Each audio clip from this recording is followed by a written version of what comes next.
السلام علیکم، کڈ story tell میں آپ کا ویلکم ہے۔ اور آج ہم سنیں گے حضرت نوح علیہ السلام کی کہانی۔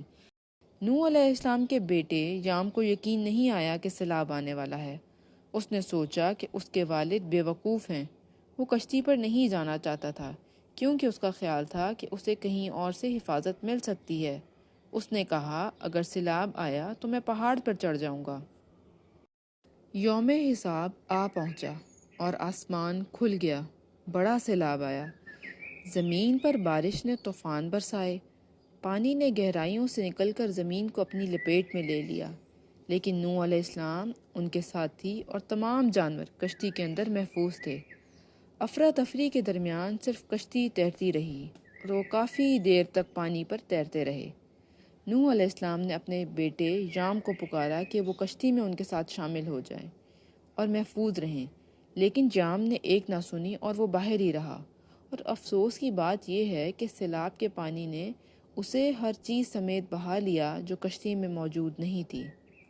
اپنے غم کے باوجود نوح علیہ السلام جانتے تھے کہ وہ اپنے بیٹے کو سچائی قبول کرنے پر مجبور نہیں کر سکتے، لیکن افسوس، منت کے باوجود ان کا بیٹا اپنے کفر پر ثابت قدم رہا، تنبیہ کی باتوں پر کان نہ دھرے۔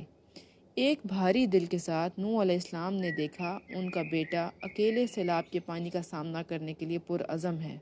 انہوں نے دیکھا سیلاب کا پانی ان کے راستے میں سب کچھ ختم کر گیا ہے، ان کو، اپنے بیٹے کو بھی۔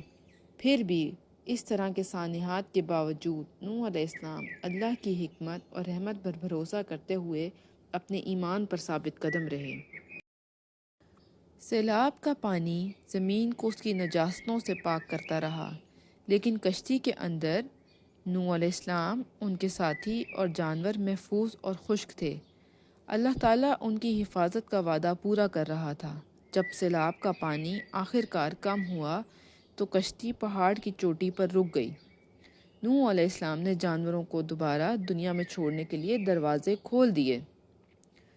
آنکھوں میں آنسو لیے نوح علیہ السلام نے اپنا سر اللہ کی مرضی کے سامنے جھکا دیا، یہ جانتے ہوئے کہ اپنے غم میں بھی انہیں رحمان کی حکمت پر بھروسہ کرنا چاہیے۔ اور اس طرح نوح علیہ السلام اور کشتی کی کہانی ایمان اور فرمانبرداری کی طاقت کا ثبوت بن گئی، ایک یاد دہانی کہ اللہ تعالیٰ کا حکم ہمیشہ منصفانہ ہوتا ہے۔ بستر مرگ پر نوح علیہ السلام نے اپنے بچوں کو جو آخری نصیحت کی وہ یہ تھی کہ صرف اللہ کی عبادت کرو اور تکبر نہ کرو۔ امید ہے آپ لوگوں کو یہ سٹوری پسند آئی ہوگی۔